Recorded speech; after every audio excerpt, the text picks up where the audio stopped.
While Naruto was certainly the GOAT of his franchise, I have to say I'm sometimes disappointed by the amount of jutsu he uses. Sure, Rasengans, Shadow Clones, Sage Mode, and all the Jinchuriki magic are all classics. But the shinobi world is a Willy Wonka's chocolate factory of awesome powers he could have learned! If it were me, I would have learned as many jutsu as possible. I mean, what Naruto fan hasn't at least tried a few hand signs? Naruto may be the most famous shinobi of his generation, but his father was arguably just as famous. Minato Namikaze, the fourth Hokage, was a true legend that pretty much everyone talked about like he was Konoha's Captain America. Naruto managed to master Minato's Rasengan technique, but it would have been awesome if he had learned his father's other signature move. Learning the Flying Thunder God technique could have completed Naruto's trifecta of following in his father's footsteps. Rasengan? Check. Hokage? Check. Flying Thunder God? Not yet. It would be incredible to see him become Konoha's second Yellow Flash. Maybe one day he'll fully master his father's legacy. I mean, he's already got the blonde spiky hair down. The various clans of Konoha all have signature techniques that they are known for. The Inuzuka clan is known for their beastly appearance and their combination attacks with their canine sidekicks. Kiba Inuzuka is the one most associated with them. We see him use the Fang Wolf Fang Jutsu, where his dog Akamaru mimics his appearance and the two attack in sequence. While Naruto isn't an Inuzuka, his initial Jinchuriki form is very similar to Kiba's wolfish claws and fangs. He could replace Akamaru with a Shadow Clone and pretty much use the exact same technique. It would have been awesome to see Naruto mimic Kiba's signature technique and outdo him at it in their own showdown during the Chunin exams. The Akamichi clan is known for one thing above all others: their ability to pack on calories. Choji Akamichi, the one we see the most of, is almost always chomping away on a snack or eating a huge meal to keep himself at the ideal weight to use their signature move, the multi-size technique. Well, seeing as how Naruto loves to eat giant portions of ramen, what better technique could there be for him to master? I mean, he already likes to eat like an Akamichi. Why not utilize that talent? Imagine Naruto expanding the size of his hand while summoning a giant Rasengan to push into his enemy's face. That's a table full of ramen, well utilized. Choji shocked everyone by showing that he wasn't the joke many took him for during the mission to reclaim Sasuke from Orochimaru. By taking all of his colored pills, Choji was able to activate the butterfly mode, which converted all his body fat into chakra. He was able to basically go the Akamaki version of Super Saiyan and obliterate Jirobo. It would be amazing to see Naruto utilize this technique. Can you imagine him combining butterfly mode with Kurama's chakra? A nine-tailed fox butterfly would pretty much obliterate anyone. That is, if Naruto could pack on enough pounds to make it work, or survive the after effects. Still, it sounds worth it. For many fans, the fight that solidified Naruto as an anime deserving of its position alongside titans like Dragon Ball Z and Bleach didn't have anything to do with the titular character at all. It would be the legendary showdown between the overpowered Gaara and the ultimate underdog, Rock Lee, who went the distance despite being utterly outmatched in every way. He was able to break through Gaara's defenses by utilizing the incredibly dangerous 8 Gates technique, which pushes a person's body to its absolute limits. If Naruto studied under Might Guy instead of Kakashi, it's possible he could have learned this technique. As a Jinchuriki, it's likely that opening 8 gates would have made him even more powerful than Might Guy himself. Though I don't think he'd be able to pull off the haircut as well as Rock Lee. For a while in the opening arcs of the first Naruto series, our hero was more than a bit behind the curve when it came to fighting. Sure, he had a lot of spirit, but he would frequently charge in without a plan and get outmaneuvered. The only thing that saved him in those days, aside from his teammates and his burgeoning Jinchuriki abilities, was his unpredictable style. Naruto would often zig when someone expects him to zag, managing to land a surprise blow. So imagine how hard it would be to fight against a Naruto who had mastered the Drunken Fist. Normal Naruto is loopy enough. If he was able to lose his inhibitions and master Rock Lee's bizarre fighting style, then I don't know how anyone would ever figure out what he was going to do next. There are some techniques that I think Naruto could master, but I'm glad he never did. Several shinobi in Naruto have shown expertise in the puppet technique, where they use battle puppets to initiate complex attacks. Seeing as how Naruto expertly coordinates his various shadow clones into intricate strategies to confuse and get the best of his enemies, I think he would have a real talent for this type of combat. So what's my problem with Naruto mastering the puppet technique? Well, it's 100% to do with the kinds of puppets he would make. You just know young Naruto would make puppets that resembled his sexy jutsu in a crude attempt to throw off his opponents. That's not a side of Naruto that needs encouragement. The Sharingan is a genetic trait that most shinobi seem to be very jealous of. For the most part, it is strictly a trait that is used by Uchihas, and Uchihas alone. The biggest exception to this is Kakashi, who was gifted his Sharingan by his fallen comrade Obito. This enabled him to become the copycat ninja and master his signature move, the Chidori. In a world where Naruto was Kakashi's primary pupil instead of Sasuke, it would have been cool to see Kakashi pass his Sharingan to Naruto and teach him the Chidori. As skilled as Naruto is with the Rasengan, you just know his Chidori skills would have been impressive. Once Kakashi lost his Sharingan, he had to get creative to offset the huge power drop in his abilities. Without the ability to copy other ninjas' attacks, or use his signature Chidori, Kakashi had to create something new.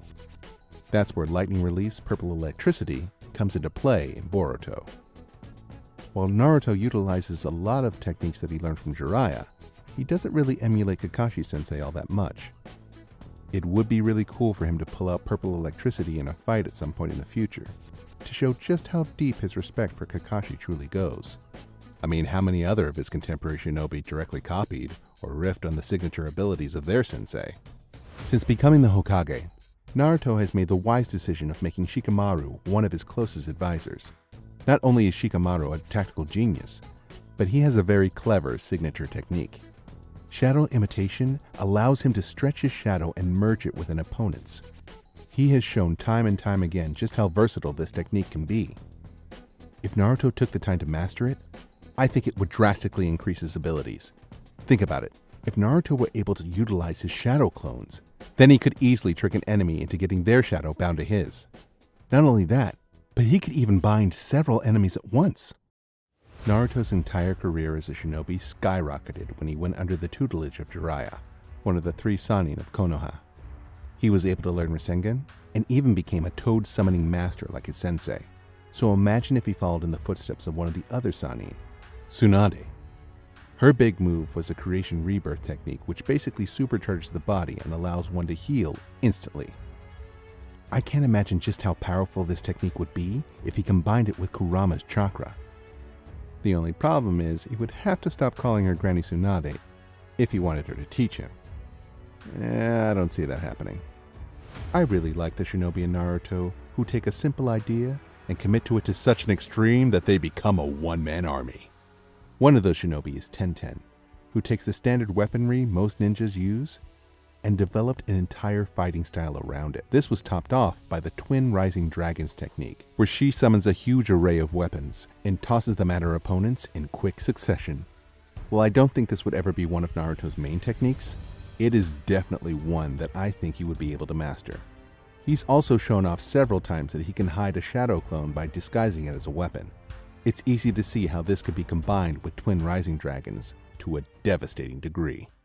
One of the Naruto characters that I have the biggest problem with is the third Hokage himself, Sarutobi. When Naruto's parents perished after the Nine-Tailed Fox attack, it was Sarutobi's responsibility to look after him. Well, I don't think he did a very good job. However, in a world where Sarutobi properly took Naruto under his wing as a student, he could have learned so much from the legendary shinobi master. Instead of taking after Jiraiya's tendencies to summon toads, Naruto could have summoned Sarutobi's Monkey King, Enma. It's easy to imagine a confident Naruto utilizing the Adamantine staff technique of the third Hokage instead of Rasengan. You only had one job, Sarutobi! I mean, aside from being Hokage, that is. Sarutobi was considered one of the greatest shinobi Konoha saw for a good reason. Not only was he a skilled combatant, but he was also able to utilize all of the nature transformations. This would have been a big help if he had personally trained Naruto, one who wasn't as great a master with nature transformations. He could have utilized Sarutobi's Earth Dragon Bullet to shoot powerful mud bullets at his opponents. It's never bad to have a few elemental attacks in the back pocket for when you need them. While Sasuke is a master of fire release, this was never Naruto's strong suit. In a world where Sarutobi taught Naruto to master all of the nature transformations, he could have learned the powerful fire dragon flame bullet that Sarutobi used against Orochimaru during the Konoha crush. This creates a concentrated dragon-shaped river of flames that is very precise. Combined with the Earth Dragon bullet, this is a devastating attack that could have helped Naruto dozens of times throughout the series.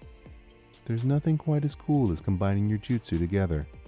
Just imagine how insane this combo would be if he did it while in tailed beast mode. Literal dragons might be afraid of the flames he could pull off. Sarutobi's in case of emergency attack was the Reaper Death Seal. This allowed him to summon a literal Shinigami, or god of the afterlife, who he could bind an enemy's soul to at the cost of his own life. This technique is a way of cutting through all the nasty combat and just getting to the brutal end. Naruto learning this could have changed the course of a few battles, but probably would have ended the franchise with his demise. Orochimaru's big plan throughout the first Naruto series was to get his hands on Sasuke so he could eventually take over Sasuke's body and gain the Sharingan. Well, clearly this plan didn't work out so well for him. While he was able to take Sasuke under his wing for several years, his inevitable betrayal was swift and brutal. So imagine a world where he picked up Naruto instead and infected him with the cursed seal. This would have given Naruto the ability to turn into a horrific monster like all of Orochimaru's other pupils. Naruto mimicked Jiraiya's affinity for summoning great toads to use in battle. It became a signature technique for him as much as it was for his sensei. In a world where Naruto studied with Orochimaru instead of Jiraiya, he would summon great snakes instead of toads.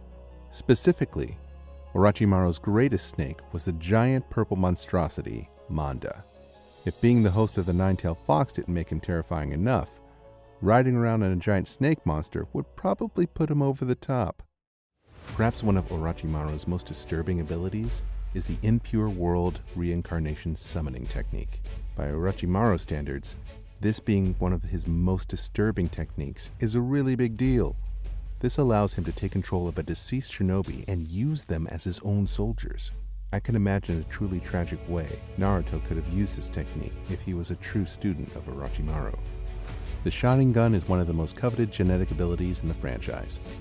As rare as it is, we have seen it transferred between people, so it's far too tempting not to imagine how cool it would be for Naruto to have gained a Sharingan of his own.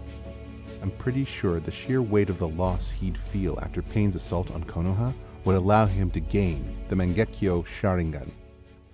If Naruto were able to gain the Mangekyo Sharingan, then he would be able to create the perfect Susanoo.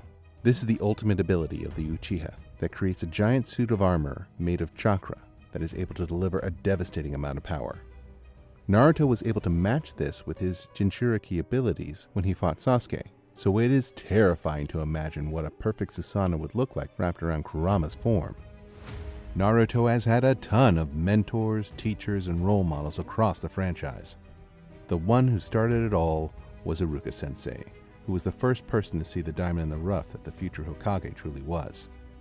So it would be cool if Naruto utilized some of his techniques more to show how much he learned from his very first teacher. Most notably, he could have learned the string light formation, which is a barrier that prevents the target from ever escaping once it's been cast. I think if there's one area Naruto could improve on, it's his mastery of Genjutsu.